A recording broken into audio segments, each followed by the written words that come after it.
Hello, and welcome back to Song Surveys on Sofas with Superheroes, the sub-series. So last week was an old school song, so this week is a new song. Also, sorry, this is a day late. So anyway, this week was kind of tough. There was a lot of good new music that came out, and I kind of went back and forth with a couple different songs and a couple different artists, but I ultimately ended up with this song because I really liked the melody of it, the music of it. And as simple as it is, it's moving. So I really, really liked it. And that's what ultimately made my decision. So the song is called Seattle Waltz by Benjamin Francis Leftwich. And I have seen him live. I really love most of his other music, if not all of his other music. And yeah, so I'm excited that he came out with an EP/album. Yeah. All right. So it opens with a like waltzy piano music, and you get like this tapping sound, banging sound, tapping sound in the background. And it's almost like what I would imagine like a dance teacher trying to keep time, but it's not in time at all. It's just like kind of random. And I kind of like that a lot, especially if it's purposeful to the dance teacher thing, and then the title of the song is Waltz. So I kind of like the idea that this person is no longer in time with the music. And all those things that could mean, like the metaphor of not being like in time with the music and not in time in life. And so I really like that. I thought that was an interesting touch. And then again, I could be totally wrong and not even like know what that sound really is. So if you know, I would love to know. But that's at least how I'm interpreting it right now. And I really like that. So yeah. Thought that was a really interesting choice, and again, it's just mostly piano. And so then after a couple seconds, you get this like, I'm gonna say strings, and I could totally be wrong, but or like a synth sound, and it's like just a few notes, but it is so effective. It like has this very sad feel to it, and I think it definitely really sets you up well for the verse, and it's only for that one little part right before the lyrics start for the verse. So I think it's very effective because you just get like this, it definitely sets the mood, and then you're not distracted by that sound anymore. You kind of just get that piano that has been continuing through the introduction, and it goes into the lyrics of the first verse. So I really like that. I thought that was a good touch. So the first line in the song is also the last line, and I think it's brilliant, especially because the very first word works so well in both cases. So the first line is so, which is held, which I love how it's held. It's so, the singing of it is fantastic. So I understand it. That's the first line. And I think that the conjunction choice, so, was fantastically picked, because so is basically two different meanings, right? You can either use it as a conversation starter, so let me tell you what happened, or you kind of give your reason and then you have a consequence. I'm not feeling well, so I'm not going to work. So I really like that it has that two different meanings, and I definitely think that first time you hear it, especially because it's extended, it's held, that note is held in the singing, it's a conversation starter, right? And I love that, because then when you come back to the end, it's different. So I think that that's a great choice. Oh, I just totally gave that away. All right, so the lines in the rest of the verse that I love are, I don't deny that your love has got legs, but the film on repeat in the back of my head makes me slow to understand it. So the singing in this part is actually pretty interesting. So legs and slow are held a little bit longer than the other words, and then back is like it gets like at a higher pitch, and it's just, again, so well done, and it really makes you kind of listen to the lyrics and think about the words that are being said and how they're being said. So I really like that. And especially because, again, the music hasn't changed really at this point. You just had that couple seconds of that like synth noise, and then it's just been the same piano throughout the whole first verse. So that's really good choices to kind of switch up the way that it's sang. But I really love the aspect of this positivity, right? Your love, right? You would think that's probably a good thing, right? Love is usually pretty good. And then you kind of get this contradictory phrase, right? It has legs, right? So it's a really like pretty much usually a negative connotation, right? It has legs. People are going to be thinking about this for a long time, and it's like not going to go away anytime soon. But then again, it's, you know, you're talking about love, so you would think that would be good. So I don't know. I think that's a really, really interesting concept, and I love that they used has got legs to describe the love like that. I think that that's really has definitely made me think about like what that means. And again, you would think like, well, yeah, I would want love to last a long time, but again, as you kind of get through the rest of the song, it totally makes sense as to why they put those two things together. So yeah, I think that was a brilliant choice. I think the lyrics really work well there. So fantastic. And I also love the conjunction but, right? So again, you're kind of given this conflicting message, at least as of right now, because we don't know what happens at the end yet. And you get the sense that this singer is like remembering something about this person that's making them feel differently. And also I just love that this movie is stuck in the back of his head, right? So yeah, you're constantly thinking about it, but not really thinking about it. And just the idea that potentially if it was brought to the forefront, would that change anything? And so, yeah, so I think it's interesting because especially, God, there's so much that's interesting about these lines. So especially in contrast with like this person that they're singing to's love, right, is something that people will not forget soon. And then this movie is being played in the back of the singer's mind, which is basically like saying, I'm not going to be forgetting this anytime soon, right? Because it's always in the back of my mind. I'm always like kind of thinking about it. It's always there. It's always there. And then you get the line, it's making it like, it's slow. It makes me slow to understand it. And so this is the second time you hear understand, which again, will come back in the end. So I think that that was really an interesting thing. And also, like I was just saying, could bring it to the forefront make him understand faster, or would it make it worse? So I really like these lines. I think they work really well together, and I think it brings so much into the song, and it leaves you with so much to kind of interpret and think about. And especially once you know the end of the lyrics, you know, you really have to go back and listen to it again and think about what that means now that you know what's happened at the end. So I really think those were fantastic first verse. Really loved those lines. So then after that, there's a piano transition, but not much changes in terms of any added instruments or anything, but the piano is definitely different. So from the first verse to the chorus, the piano sounds different. The notes that are played are definitely different and not just a repeat of what's been played in the verse. So I love the first three lines of the chorus, which are, I don't blame you for taking a shot at loving a lot. I would do the same. I get what you lost. We are sharing the cost. So I love, first of all, how it says get instead of understand. So I think that definitely makes understand way more meaningful, again, at the beginning and then at the end.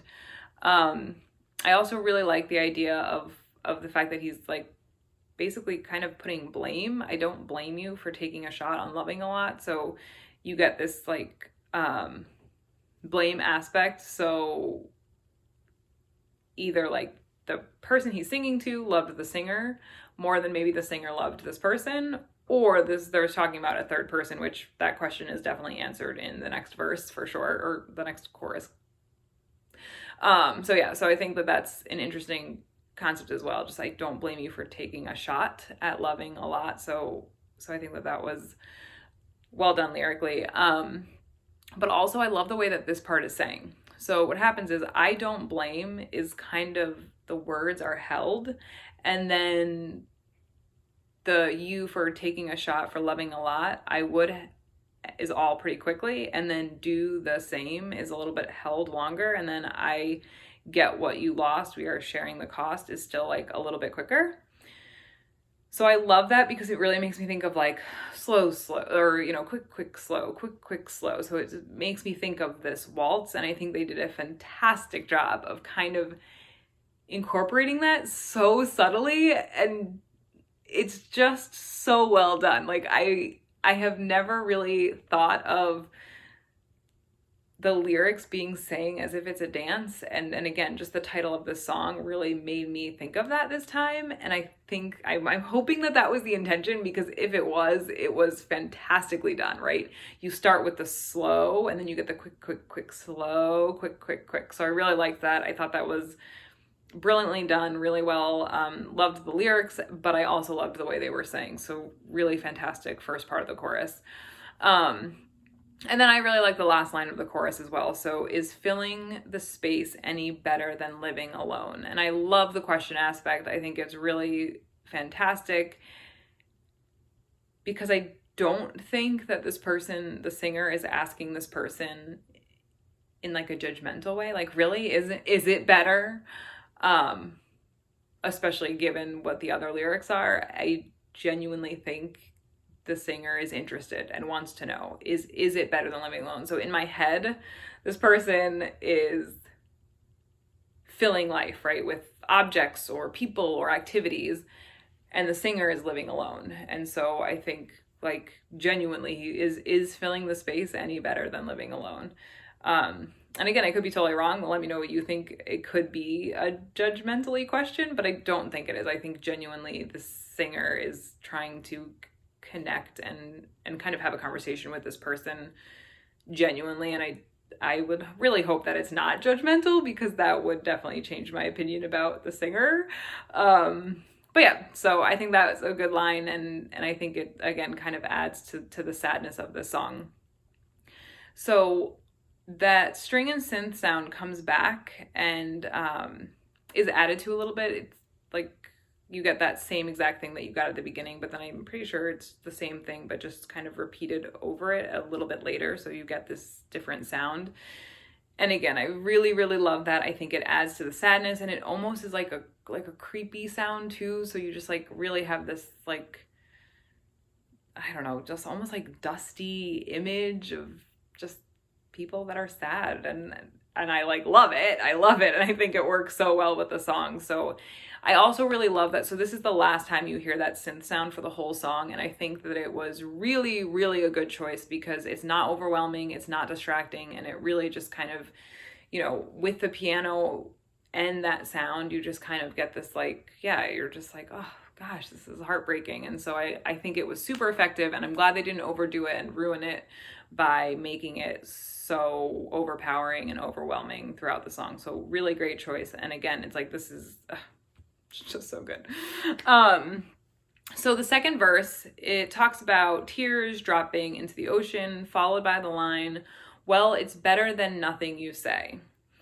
And so again, this is like, you kind of think like, oh, like maybe this person would rather be at the beach, at least, and sad than alone and sad. And that kind of goes with that whole question, right? Is filling the space any better than living alone?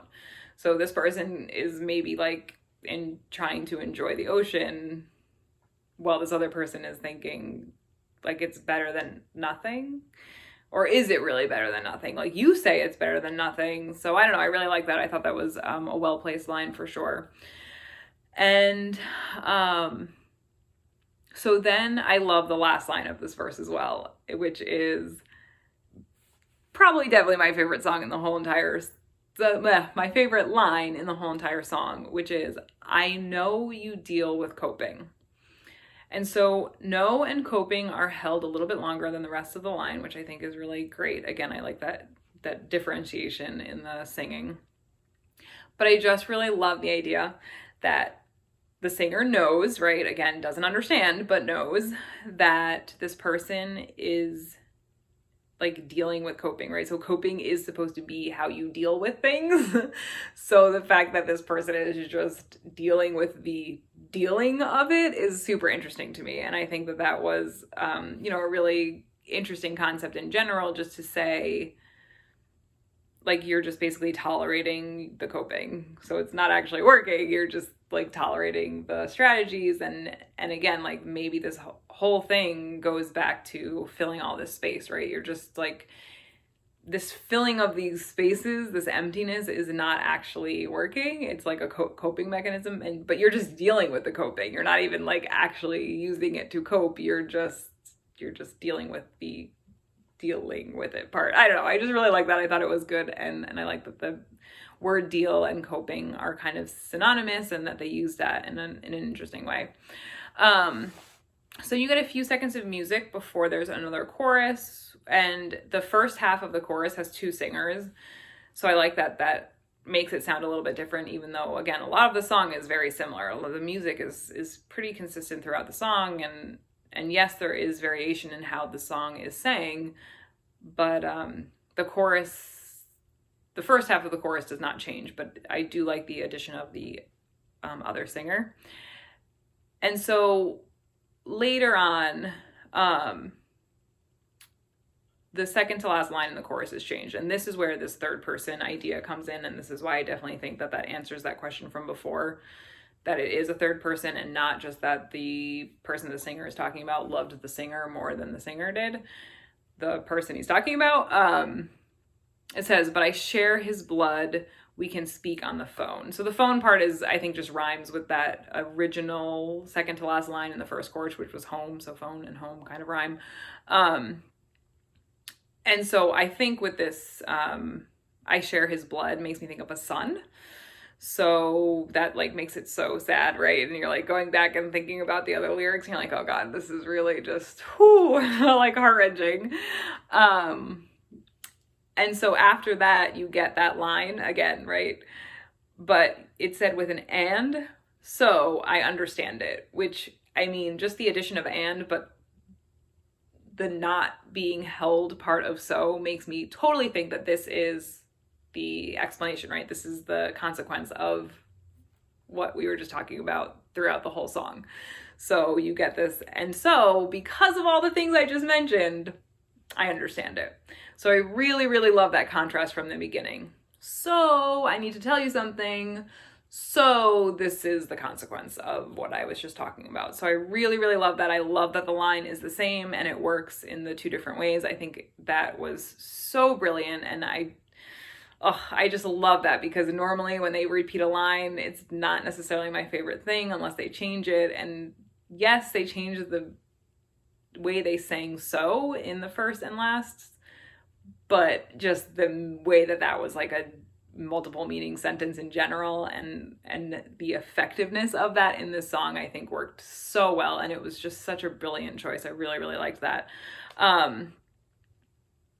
Oh, and also it's super great. I forgot to mention this before. So after the chorus is sang, there's like this deep breath in right before you get that last line. So I really like that. I think that that's really cool. And again, it's subtle. So if you're not really listening for it, you might not hear it, but I really, really liked that. And then kind of after that, so like kind of in the middle of understand, the music starts to drop, and then definitely by the word it's like pretty much almost dropped. And then, the music fades a little bit after the word it is finished, and then the song is done. So yeah, I really like this song. Really excited that he's come out with new music. Hopefully he'll go on tour soon if he's not already. When I saw him before the first time, it was really great. Let me know what you think. Have you heard the song? Is this the first time listening to this artist in general? Have you heard other Benjamin Francis Leftwich songs? Let me know. And yeah, comment, like, subscribe, and I will see you guys next week. Bye.